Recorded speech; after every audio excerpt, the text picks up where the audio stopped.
Pemimpin ilahi itu pemimpin yang mendemonstrasikan keberanian.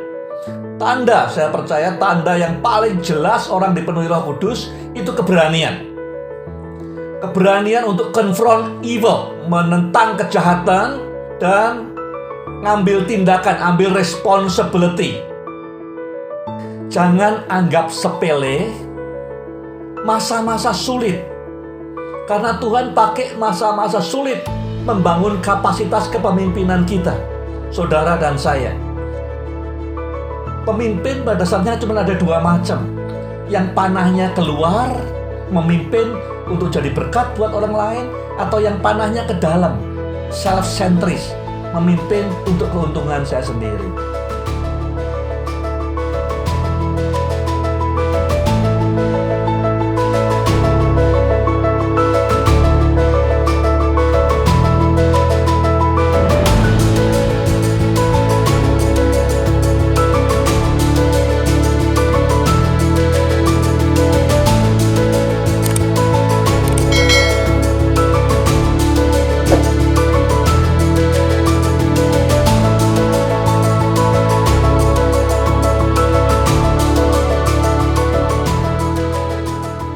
Saya beri judul pasal 22 dan 23, apa yang membuat pemimpin dapat bertahan melewati masa sulit? What sustain a leader going through tough times? Semua pemimpin pernah melewati masa sulit. Mungkin tidak sesulit yang dihadapi Daud. Bagaimana seorang pemimpin bisa melewati masa-masa sulit? Apa yang membuat Daud bisa bertahan sampai akhir? Nah, pertama masalah perspektif. Ya, perspektif buat pemimpin itu penting. Di mana kita berdiri menentukan perspektif kita. Kalau kita melihat sesuatu dari lembah berbeda dengan kalau kita lihat dari gunung. Ya, perspektif yang di tempat yang lebih tinggi biasanya bisa lihat lebih luas. Jadi, saya pertama mau bicara soal perspektif seorang pemimpin. Kenapa Daud dalam keadaan sulit? Ya, dia dikejar-kejar mau mati, sampai pura-pura gila, sampai harus bohong, lari ke gua. Kemudian didatangi oleh 400 orang yang tertekan, ya, broken. Ini orang 400 ini orang stres semua, ya. Punya utang, artinya bangkrut usahanya, tidak cuma bangkrut, utang, ya, full in debt, dan bitterness, punya kepahitan. Daud mungkin bukan berdoa minta orang-orang ini, dia berdoa minta supaya ada orang yang mungkin bisa nolong dia ngasih uang, ya, supaya bisa perang atau survive. Mungkin orang-orang yang sehat mentalnya, orang-orang yang tidak punya kepahitan untuk bantu dia. Tapi justru di saat dia sedang berjuang untuk survive sendirian, ya, yang datang orang-orang yang tertekan seperti ini.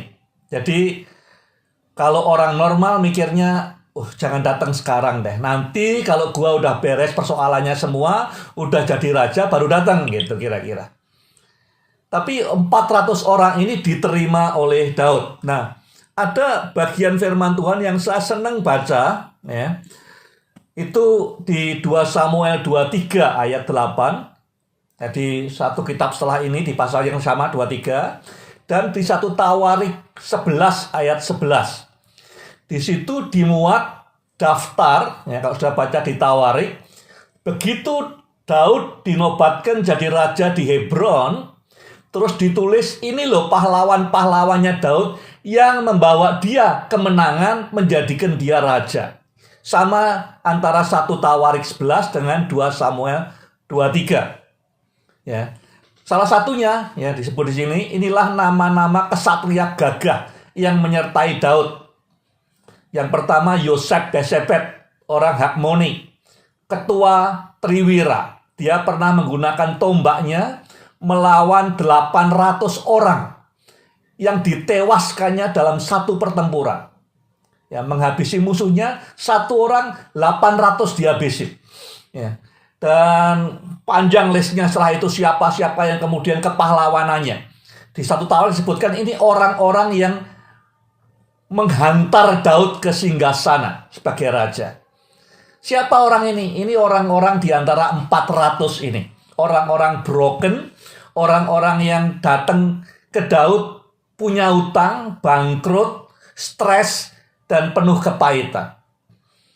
Nah, mungkin Daud pas setelah jadi raja punya waktu untuk merenung, lihat ke belakang. Iya, dulu saya tergoda untuk nolak mereka. Yang saya butuhkan bukan mereka. Yang saya butuhkan adalah ya orang yang punya modal, orang yang punya gelar, orang yang punya gereja besar, orang yang saya harapkan nolong saya, orang yang punya resources, orang hebat. Tapi yang datang orang-orang broken seperti ini. Saya pernah tergoda untuk nolak mereka.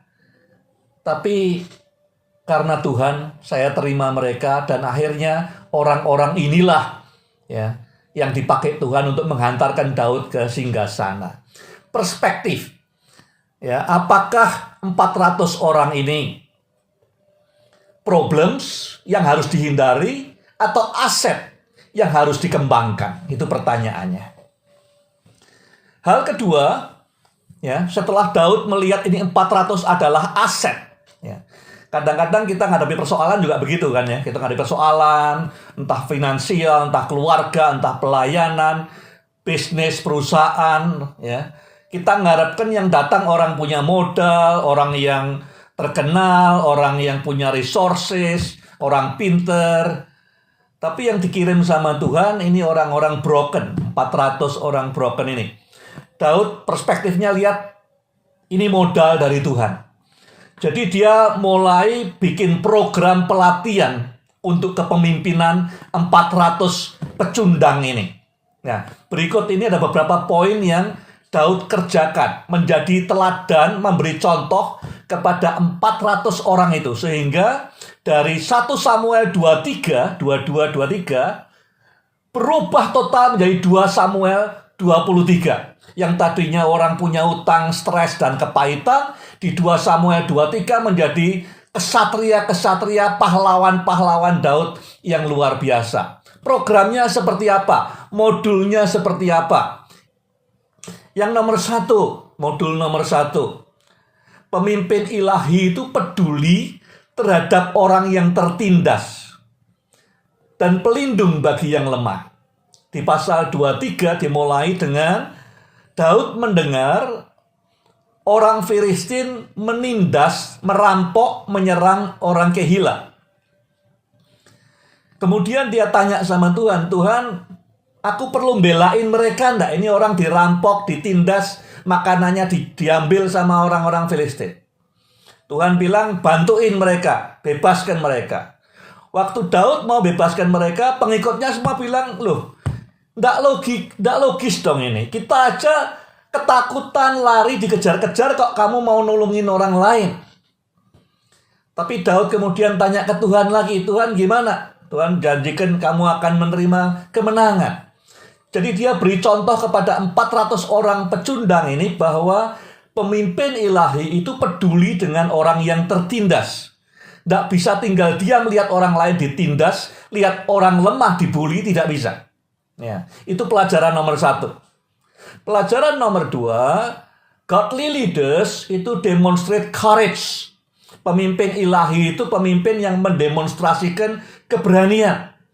Tanda, saya percaya tanda yang paling jelas orang dipenuhi Roh Kudus itu keberanian. Keberanian untuk confront evil, ya, menentang kejahatan dan ngambil tindakan, ambil responsibility. Saya tidak bisa tinggal diam melihat orang lain dibully, lihat orang lain ditindas.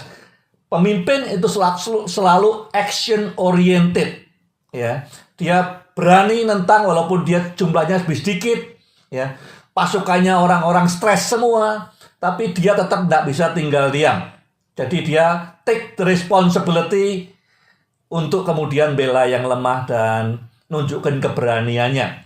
Di pasal 23 ayat 2. Ada pepatah dari Edmund Burke yang berkata, the only thing necessary for the triumph of evil is for good men to do nothing. Jika orang baik atau orang benar tidak berbuat apa-apa saat melihat kejahatan atau penindasan di sekitarnya, maka sesungguhnya dia sedang menyuburkan kejahatan tersebut. Jadi sebagai pemimpin kita tidak bisa pura-pura tidak tahu. It takes courage. Dibutuhkan keberanian. Daud cuma punya 600 orang. Orang Filistin pasukannya ribuan. Dibutuhkan keberanian, dibutuhkan iman. Pelajaran nomor 3. Pemimpin ilahi, ini yang mau ditanamkan oleh Daud di 400 orang ini. Pemimpin ilahi selalu mencari kehendak Tuhan sebelum bertindak. Dilihat di pasal 22 ayat 3, 22 dan 23, 23 ayat 2, ayat 4, 11, 12. Selalu dia bertanya, Tuhan gimana? Tuhan gimana? Penting untuk cari Tuhan sebelum action. Ya. Jadi dia beri contoh pemimpin ilahi, nunggu Tuhan, cari Tuhan. Dia bilang di pasal 22 waktu dia titipkan bapaknya, ibunya ke Raja Moab, dia bilang, tolong titip dulu ayah ibuku sampai aku tahu apa yang Tuhan mau buat terhadap aku. Ya, nunggu Tuhan sampai jelas apa yang Tuhan mau. Di pasal 23 ada 4-5 kali dia inquire, bertanya pada Tuhan langkah berikutnya apa. Pelajaran nomor 4, pemimpin ilahi mendengarkan kepedulian pengikutnya, memperlakukan orang yang dipimpinnya dengan dignitas. Ya.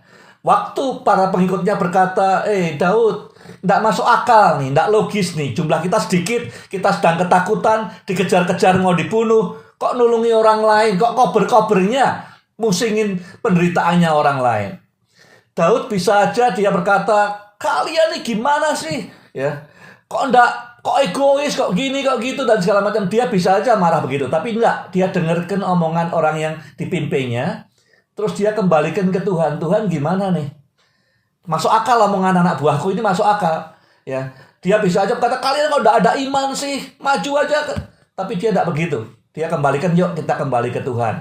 Dia dengarkan omongan orang-orang yang dipimpinnya dengan respect. Dikembalikan ke Tuhan sampai Tuhan berikan janji, aku akan serahkan orang Filistin kepadamu. Yang pelajaran nomor 5 yang diterapkan dalam kurikulumnya 400 orang ini adalah pemimpin ilahi melangkah dengan iman, berdiri di atas janji Tuhan. Ya, jadi di pasal 23 45 begitu Tuhan menjanjikan, kemudian mereka bergerak langsung. Ayat yang kelima. Jadi Tuhan janjikan, aku akan serahkan orang Filistin kepadamu. Daud tidak tanya gimana caranya Tuhan, cuman 600 orang, ada beberapa yang lemah dan segala macam, berapa ribu musuhnya, caranya gimana? Tidak berdebat dengan Tuhan, begitu ada janji Tuhan, dia melangkah dengan iman dan mengajak semua untuk melangkah dengan iman. Yang keenam, yang terakhir dalam kurikulum membangun pemimpin dari 400 orang pecundang tadi adalah pemimpin ilahi meresponi pengkhianatan dengan hati yang penuh anugerah. Ya. Waktu dia sudah menang, ya, dia pikir enak ya sekarang boleh ada kota tinggal di sini. Tapi Saul mau nyerang kemudian. Terus dia tanya ke Tuhan, Tuhan, ini orang Kehila nanti kalau dipepet sama Saul bakal nyerahkan kita enggak? Tuhan bilang iya. Ya kalau kita mungkin kalau orang-orang yang lain ini kurang ajar bener, sudah dibela, sudah dibantuin, ya.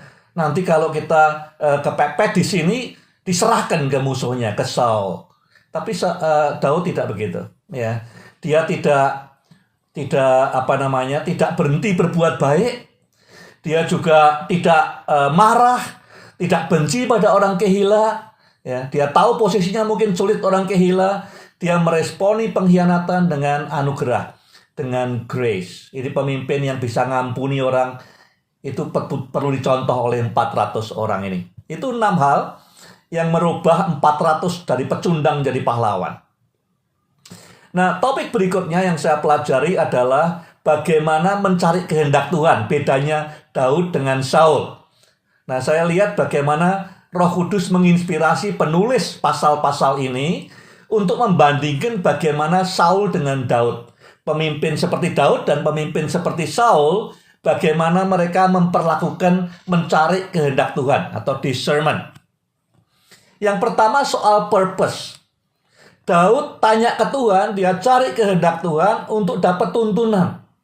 Jadi Tuhan mau suruh kiri-kiri, kanan-kanan, ya. Dia ikuti, dia cari Tuhan dulu sebelum menentukan arahnya. Dia butuh tuntunan Tuhan. Saul beda, ya. Saul cari Tuhan untuk menjadi justifikasi dari apa yang dia mau buat. Jadi dia sudah punya rencana. Dia sudah bikin planning segala macam, dia tanya ke Tuhan supaya justifikasi apa yang dia mau buat. Nah, seringkali kita juga sama menghadapi yang sama. Ya.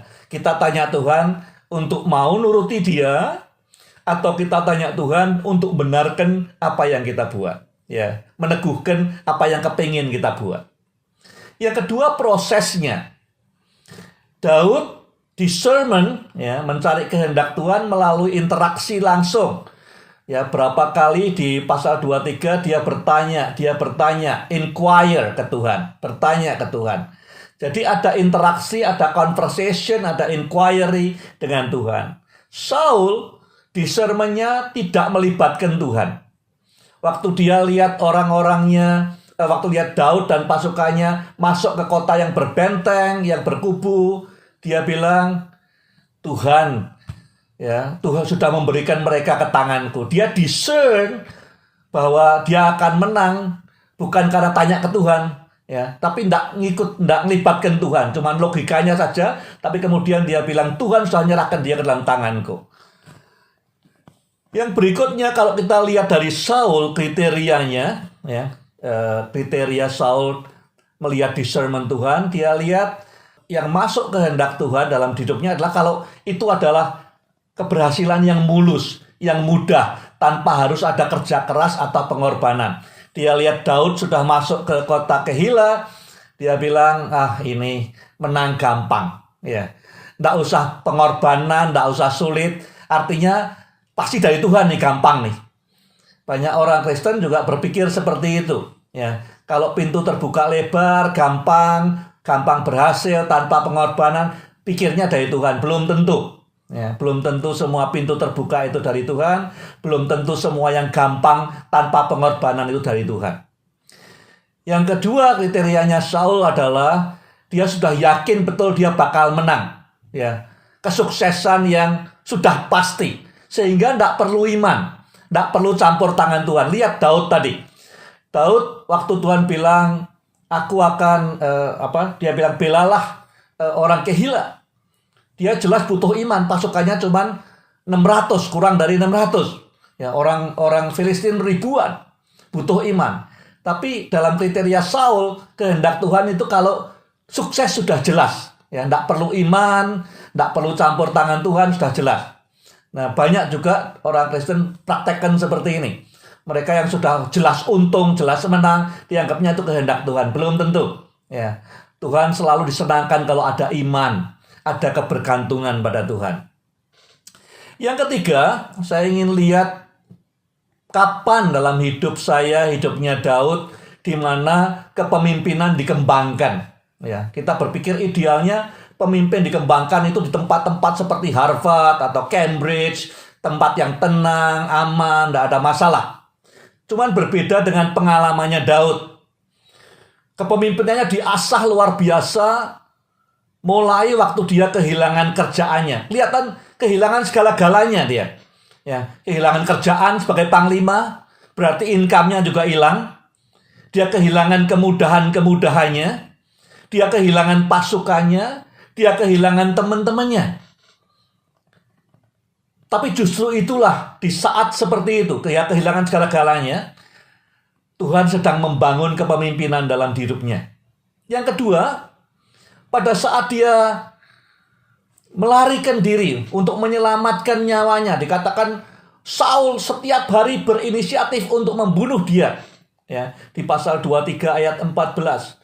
Di saat seperti itu yang dikejar-kejar setiap hari, ya, was-was setiap hari, di saat seperti itulah leadership-nya Daud dibangun.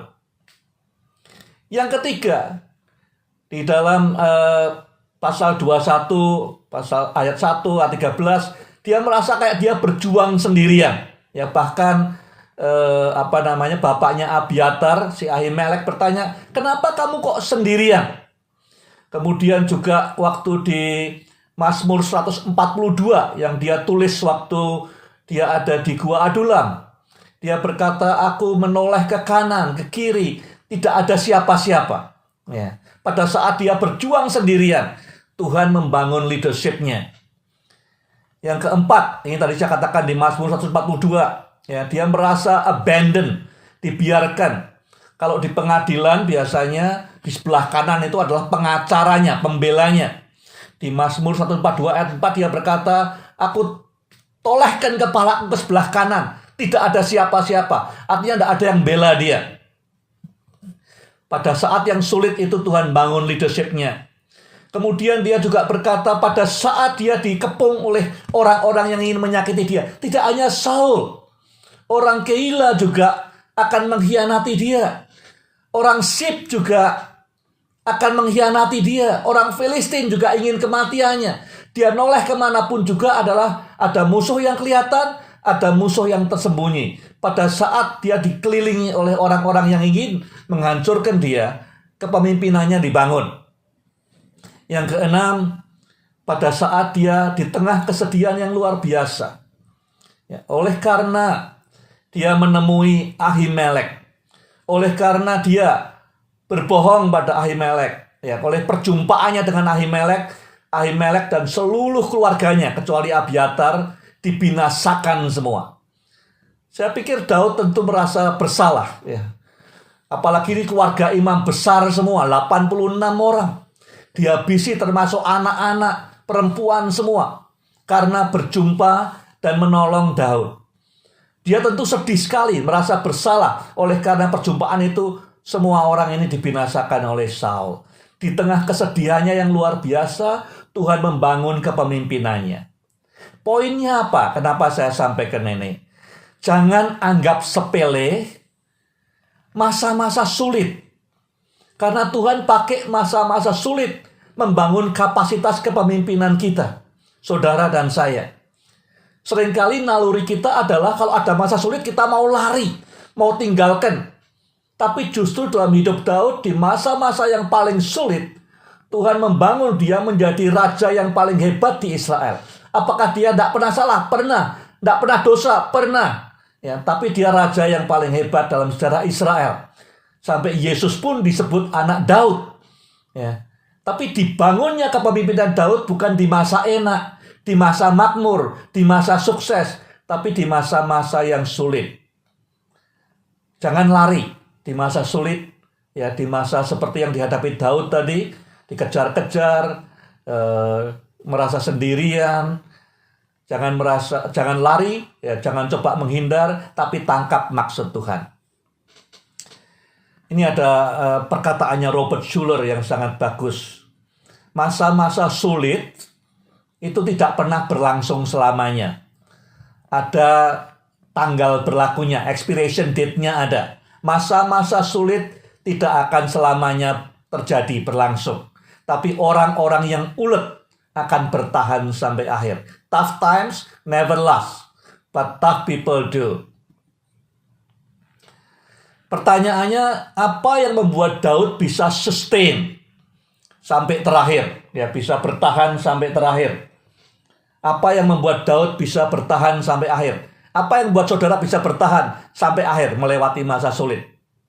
Yang pertama adalah timely encouragement dari Yonatan. Ya, Yonatan di pasal 23:16, dia datangi Daud, ya.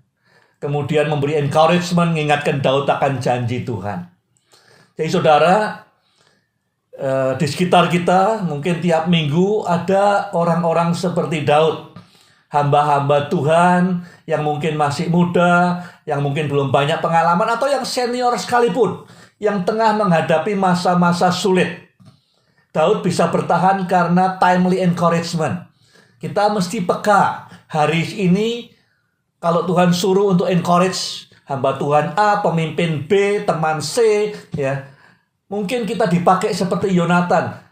Kalau tidak ada Yonatan, sulit Daud bertahan. Jadi encouragement, timely encouragement, ya, dorongan semangat yang datang pada waktunya sangat menolong Daud. Jadi kita mesti peka, ya, tiap hari atau tiap minggu berpikir siapa ya Tuhan yang perlu timely encouragement minggu ini atau hari ini. Kita pun butuh, semua orang butuh. Jadi kita jangan bertanya siapa yang beri saya, tapi bertanya siapa yang saya perlu beri timely encouragement hari ini atau minggu ini. Mungkin dengan itu orang itu bisa bertahan dan berkemenangan seperti Daud. Yang kedua yang membuat Daud bertahan adalah sense of mission. Daud jelas betul bahwa missionnya adalah memimpin bangsa Israel. Dia diberi janji Tuhan lewat Samuel, diberi urapan minyak lewat Samuel, dan dia pegang terus di masa yang paling sulit. Dia ingat kembali waktu dia diundang oleh Samuel, ya, dari ladang di Bethlehem, disuruh pulang.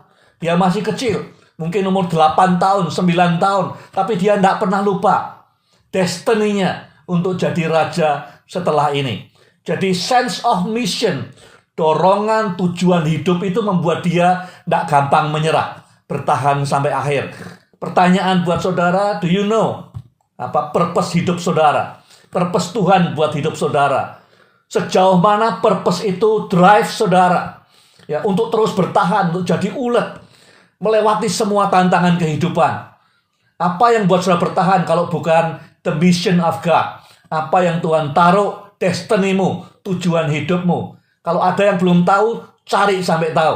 Ya, perlu doa, perlu puasa sampai tahu Tuhan tujuan hidupku buat Tuhan itu apa. Daud bertahan karena itu. Yang ketiga, interaksi yang terus-menerus dengan Tuhan. Kita lihat di pasal 22, 23, pasal sebelumnya, selalu bertanya pada Tuhan, berinteraksi, berkomunikasi, mendengar dan bertanya, mendengar, bertanya, diskusi dengan Tuhan. Jadi relationship dengan Tuhan berjalan lancar. Kalau saudara kadang-kadang kita dalam keadaan sulit, tertekan, ya, kita juga kemudian lupa berinteraksi dengan Tuhan. Sehingga sudah seminggu tidak pernah saat teduh lagi, tidak pernah diem lagi, tidak pernah tanya Tuhan lagi, atau tanya Tuhan asal-asalan. Pagi nanya Tuhan, Tuhan gimana nih baiknya? Beli tidak beli? Tapi kita tidak ingat lagi setelah itu. Ya, tidak serius jalin hubungan dengan Tuhan. Yang keempat, yang menguatkan Daud adalah melihat transformasi 400 orang ini. Yang tadinya orang-orang broken, stres, ya, sakit jiwa, bitterness, punya banyak utang, dia mulai lihat transformasi mereka. Nah, saudara akan dihiburkan. Paulus berkata, mahkotaku adalah orang-orang yang dia muridkan itu. Yang berubah itu adalah mahkotanya Paulus. Ya, di surat Tesalonika. Demikian juga Daud. Yang membuat dia bertahan sampai akhir adalah karena melihat transformasi kehidupan orang yang dia pimpin. Kalau saudara merasa belum pernah mimpin orang, belum pernah lihat ini, semakin yang sudah ambil ini orang-orang yang broken, transformasinya kelihatan. Ini menguatkan saudara. Mereka butuh saudara. Saudara bertahan terus supaya transformasinya selesai dengan baik. Yang kelima, tentu kesetiaan Tuhan. Ya, terakhir di pasal 23, Daud sudah kepepet sekali. Hampir ketangkap. Tahu-tahu Tuhan membuat orang Filistin nyerang kota-kotanya Saul. Sehingga Saul berbalik. Ada campur tangan Tuhan. Ya, kelima hal ini kita butuhkan untuk survive di masa sulit. Ya, ada Jonathan yang beri encouragement. Ada janji Tuhan yang kita pegang. Ada hubungan yang lancar dengan Tuhan. Melihat orang yang kita pimpin, yang kita muridkan berubah hidupnya. Itu memberi kekuatan. Dan terakhir, pertolongan Tuhan pada waktunya membuat kita bertahan. Berikutnya saya belajar tentang virus yang pernah hinggap di Daud. Virus itu namanya victim mentality. Daud merasa menjadi victim, menjadi korban. Ya. Tanda-tandanya orang punya victim mentality, punya virus ini apa? Simptomnya apa? Simptom yang pertama itu self-pity. Ya, saudara pasti meriksa diri, ada enggak virus ini dalam hidup kita? Simptom nomor 1, self-pity. Daud berpikir di Mazmur 142, enggak ada orang peduli sama saya, enggak ada orang sayang sama saya, enggak ada orang care sama saya. Self-pity, berbelas kasihan pada diri sendiri. Ini simptom nomor 1 orang yang punya mentalitas korban, mentalitas victim, merasa dirinya ini korban, ya, victim. Simptom yang kedua adalah defensif. Daud bertanya, salahku apa? Salahku apa? Ya, aku tidak salah apa-apa. Kenapa aku tertimpa ini? Jadi kalau orang mulai defensif, ya biasanya ada mentalitas victim ini, mentalitas korban ini. Jadi membenarkan diri sendiri, yang salah orang lain, aku tidak salah. Ya. Simptom nomor 3 apa? Isolation. Kita mulai misahkan diri dari komunitas, dari orang lain.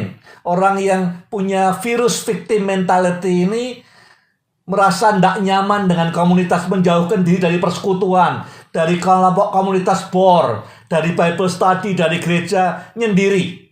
Ya. Seperti yang dialami Daud, yang nyendiri, misahkan diri dari yang lain. Yang nomor 4, ya, simptomnya adalah curigaan terlalu banyak pada orang lain. Ya. Dia berpikirnya terlalu jauh. Berpikirnya setiap orang akan mencelakai aku dan akan kejam, akan menghabisi aku dan segala macam. Jadi pikirannya terlalu jauh terhadap orang lain. Curiganya terlalu besar. Simptom nomor 5 adalah avoidance. Problemnya dia tidak mau lihat problem sesungguhnya dalam hatinya. Dia hindari terus, dia escape, running away, hiding, tidak pernah konfront persoalannya, akar persoalannya. Ya. Dia mencoba menghindar terus. Ini 5 simptom yang dihadapi Daud karena dia punya virus yang namanya victim mentality. Tapi Tuhan punya cara untuk merubah victim menjadi victor. Dari mentalitas yang berbelas kasihan pada diri sendiri, ya, seakan-akan dirinya ini korban, menjadi victor, menjadi pemenang. Caranya Tuhan gimana ngerubah Daud? Bagaimana Tuhan membangunkan roh kepemimpinan dalam diri Daud? Yang pertama, pada saat dia merasa sebagai victim, yang dikirim Tuhan bukan konselor, bukan. Yang dikirim Tuhan bukan pengusaha besar yang punya dana besar, atau pemimpin yang terkenal, atau selebriti, bukan. Ya, atau politikus, bukan. Yang dikirim orang tuanya yang sudah fragile. Ya, yang mungkin sudah sakit-sakitan, sudah lemah, dikirim untuk dia mulai rawat. Dia mungkin bilang, "Mbok yang lain dulu ngerawat ini orang tuanya. Kenapa kok pada saat saya sedang susah, sedang sulit?" Ya, dia merasa sebagai victim, dikasih Tuhan untuk ngerawat orang tuanya. Dan dia nunjukkan kepada orang-orang yang ikut dia semua bagaimana dia prioritaskan keluarga. Pada saat itu dia bawa kedua orang tuanya nyeberangi sungai Yordan. Ya, di Adulam itu dekat Yerusalem, dia seberangi sungai Yordan ke Moab. Ya, jauh nyebrang sungai Yordan, orang tuanya ditarikkan tempat aman dulu sampai dia tahu apa yang Tuhan mau. Nomor 2, yang Tuhan kasih untuk menyembuhkan dia apa? Sakit tadi, virusnya tadi, cara menyembuhkannya satu untuk ngerawat orang-orang lemah, orang tuanya, ya. Yang kedua, Tuhan kirim 400 pecundang untuk dimuridkan, untuk disembuhkan. Daud bisa berargumen, Tuhan, saya yang perlu sembuh. Kenapa harus menyembuhkan orang lain? Tuhan bilang, justru dengan kamu menyembuhkan 400 ini, kamu bakal sembuh. Ya, cara-cara Tuhan ngobati kadang-kadang beda dengan logika kita. Orang-orang yang stres, yang punya utang, yang punya kepahitan, dikirimkan kepada Daud untuk dia pimpin, untuk dia sembuhkan. Yang ketiga, dikirim ke Daud juga Abiatar, orang yang lari ketakutan, ya, karena seluruh keluarganya dibinasakan oleh Saul. Jadi Tuhan minta dia kalau mau sembuh, rawat ini orang tuamu yang lemah, yang tidak bisa apa-apa, ya. Daud pikirnya, Tuhan kan jadi beban buat saya, rawat yang lemah. Yang kedua, ini orang-orang yang sakit, orang stres, orang kepahitan, pimpin dan sembuhkan mereka. Yang ketiga, ini ada satu imam besar yang ketakutan setengah mati. Satu-satunya yang survive. Lindungi dia. Lindungi dia. Yang nomor 4, lebih aneh lagi. Ini ada kota Kehila yang ditindas orang Filistin. Yang dirampok, dibully orang Filistin. Dia bilang, bebaskan mereka. Cara Tuhan tidak masuk akal. Ya. Dan tapi itu yang dikerjakan. Kalau kita mau bertumbuh, kita nolong orang lain bertumbuh. Kita mau sembuh, kita nolong orang lain sembuh. Prinsipnya sama. Apa yang dihadapi Daud. Cara merubah orang yang punya belas kasihan diri sendiri. Ya, virus itu ditolong kalau kita berbelas kasihan pada orang lain. Sehingga kita bebas dari itu. Ya. Dan yang kelima, Nabi Gad berkata, jangan terus bersembunyi. Kalau kita cuma terus bersembunyi di stronghold, di Adulam, kita tidak bakal pernah sembuh. Kita perlu keluar. Ya, padang gurun Yehuda, kita perlu keluar untuk bebaskan orang-orang Kehila. Kita tidak bisa sembunyi dan cari amannya sendiri. Ada 5 hal yang Tuhan kerjakan dalam hidupnya Daud yang tidak sesuai akal manusia. Tapi dalam kehidupan kita, dalam kehidupan saya dan banyak orang lain, ini cara Tuhan. Ya, ini cara Tuhan untuk menyembuhkan kita. Pemimpin pada dasarnya cuma ada 2 macam. Yang panahnya keluar, memimpin untuk jadi berkat buat orang lain, atau yang panahnya ke dalam, self-centris, memimpin untuk keuntungan saya sendiri. Tuhan ngajari kalau mau sembuh, panahnya harus keluar, jadi berkat buat orang lain. Seperti yang dialami Daud, apakah Tuhan pernah berusaha memulihkan saudara, menyembuhkan saudara? Saudara mungkin sedang stres, ya. Mungkin seperti Daud punya belas kasihan pada diri sendiri, victim mentality, ya, tertekan, stres dan segala macam. Tuhan ngirimkan orang-orang bermasalah, orang-orang tertekan, orang bangkrut, orang yang penuh kepahitan, untuk saudara tolong, untuk saudara sembuhkan, untuk saudara layani. Itu cara Tuhan untuk menolong saudara. Pernah enggak dalam keadaan yang sulit, Tuhan bukan ngirimnya orang-orang yang punya modal besar, orang terkenal, hamba Tuhan hebat, tapi justru yang Tuhan kirim orang-orang yang punya masalah. Nah, pernah mungkin dalam hidup kita, ya, karena kita enggak lihat perspektifnya benar, kita tolak, kita lari, kita tinggal. Terus kita kemudian, oh mungkin dulu itu maksudnya Tuhan menyembuhkan saya lewat orang-orang ini. Atau sudah pernah ngalami juga, iya, saya pernah kering dan segala macam, datang orang-orang yang punya masalah, waktu saya mulai tolong, sembuhkan, ternyata Tuhan sembuhkan saya.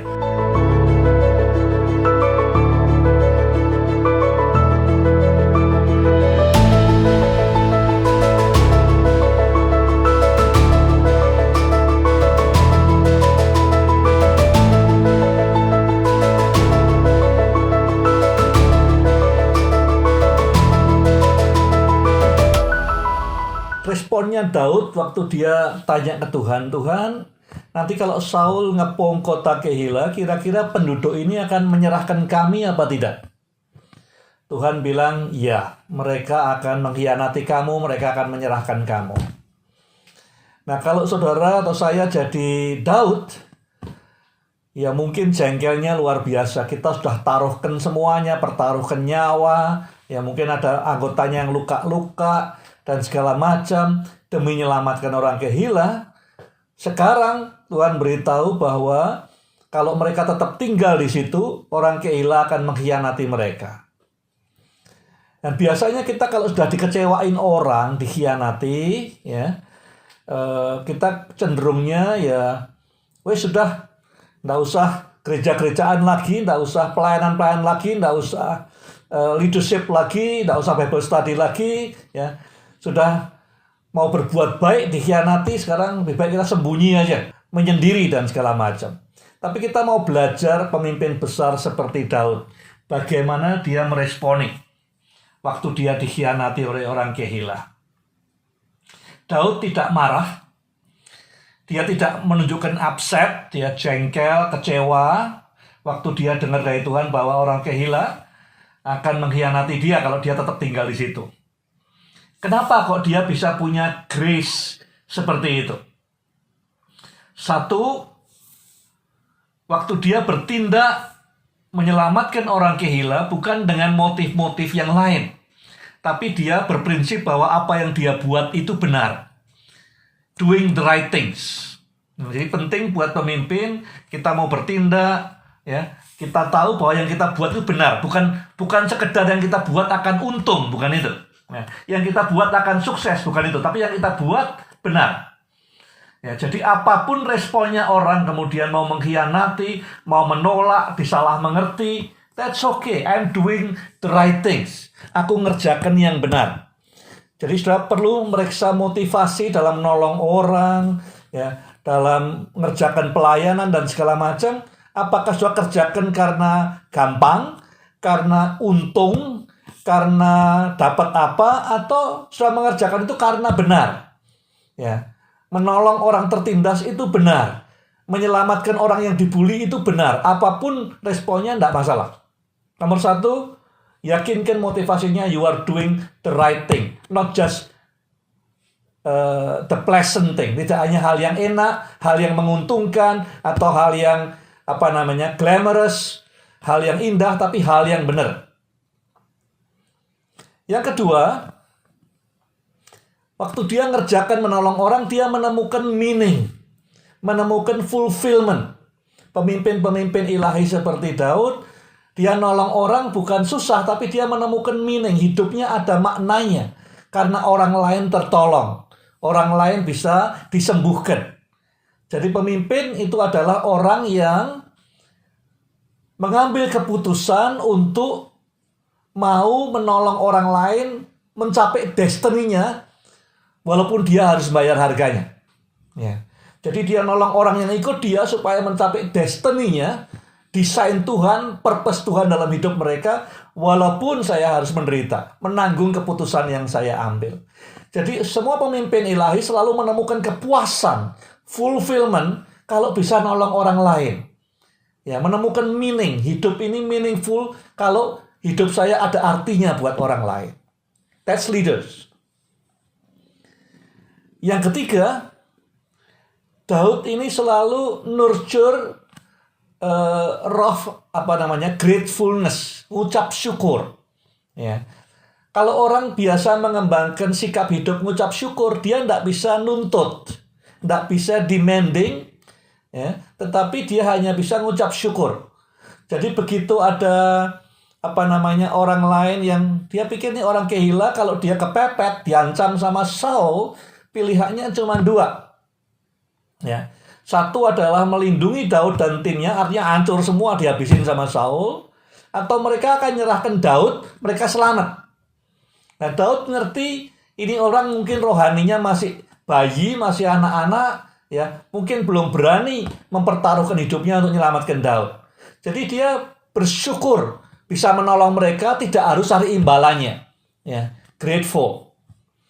Yang keempat, Daud mengarahkan matanya kepada pengharapan atau divine rewards, promise. Ya.